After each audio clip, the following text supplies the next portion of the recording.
గుర్తు చేయాలన్నా 3 గుర్తులు చేసి దమ్ము కొట్టి వరి నాటించిన తర్వాత మనం గాబు తీయాలి.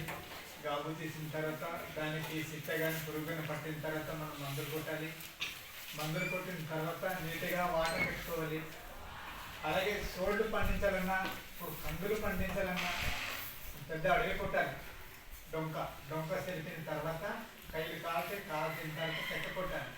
ఒకసారి దుగ్గి మళ్ళీ ఒకసారి కందులు వేసి అప్పుడు మళ్ళీ దువ్వాల్సి. దువ్విన తర్వాత బలం తక్కువలో ఉంటే మన సేంద్రియ ఎరువులే వాడాలి. మన సేంద్రియ ఎరువులు ఏంటంటే కింద రొడ్డవు గడ్డవు మురుగబెట్టిన తర్వాత పేడవు జల్లుకున్న తర్వాత మనకి అందులోని సేంద్రియ ఎరువుల వలన మంచి దినుసు వస్తాయి. మనకు తినే ఆహారం మనం తినే కూరలో కూడా టేస్ట్ ఉంటుంది.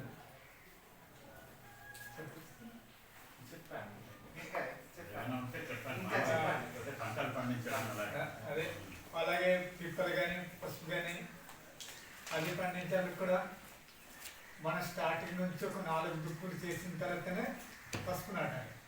పసుపు నాటిన తర్వాత దానికి చిన్న మొక్క వచ్చినప్పటికెల్లా గట్టనేసి మళ్ళీ ఒకసారి దుగ్గాలి. దుగ్గిన తర్వాత అప్పుడు గాబు తీసుకొని దానికి కూడా మన సేంద్రియ ఎరువే వేయాలి. మామూలు బియ్యపు ఇలాంటి ఎరువులు వేసిన తర్వాత ఏమవుతుంది, బలం అవుతుంది సార్. బలం అయిన తర్వాత కూడా ఏటవుతుందంటే అది కొమ్ము పెద్దదే కానీ మనం ఉడకబెట్టిన తర్వాత ఫుల్ ఆరిపోతాయి. ఎంత అది పెద్దగా నిబ్బరంగా రావద్దు, దాంట్లో టేస్ట్ కూడా ఉండదు. అది అలాగే మనం బత్తిరి పాలు కూడా అలాగే పండించుకోవాలి. మన రాబోయే పంటలు కానీ పసుపు కానీ ఇది మిరపకాయలు కానీ శనగలు కానీ ఇవన్నీ సేమ్ పంటల్లో కదా సేమే వర్క్ చేయాలి. ఆ విధంగా చేస్తేనే మన రైతుకు అనేది దిగుబడి బాగా వస్తాయి. మీరంతా కూడా సేంద్రియ ఎరువులనే వాడుతున్నారు కదా. మన సేంద్రియ ఎరువులు తక్కువ మనకి 2వ సర్పం కానీ ఏదో కొట్టమోసం ఇస్తారు. చిత్త పురుగులు వస్తుంది. దానికి ఏం చేయాలంటే కింద రబ్బర్ డోర్ ఉంటుంది. ఇప్పుడు రబ్బర్ డోర్ అంటే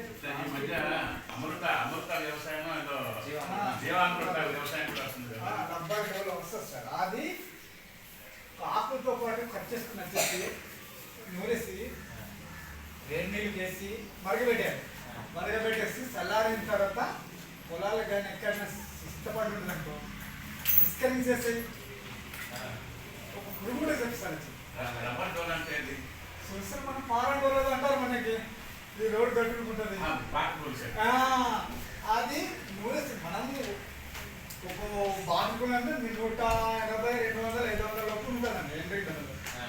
దాని బదులుగా ఒక 10 కేజీలు రొడ్డ తీసుకొని నూరేసి ఒక పక్కన నీళ్ళు పెట్టేసి నూరేసి అక్కడ వేసి మరగబెట్టి గాలించేసి పంపు పెట్టి విస్కరించేసి ఒక పురుగులు ఇస్తాను. మీరు టెంపరింగ్ వేసినా కొద్దిగా అది పంటకి పడతాయి కానీ ఇది పట్టవు మొత్తం కాదు. మనము ఎంట్రీ వేయడం వల్ల కూడా హానికరం అంటూ మన రైతు చేస్తాం.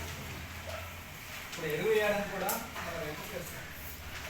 కానీ ఎందుకంటే మన వాళ్ళు ఇష్టపడిపోయేటంటే దాంట్లోనే టేస్ట్ తక్కువ దిగుబడి అనేది ఎక్కువ కలుపుతుంది కావున మన వాళ్ళు వేసేయడం. సరే, ఇప్పుడు ఎందుకంటే మన ఆదర్శ రైతు అయినటువంటి బోసుబాబు గారు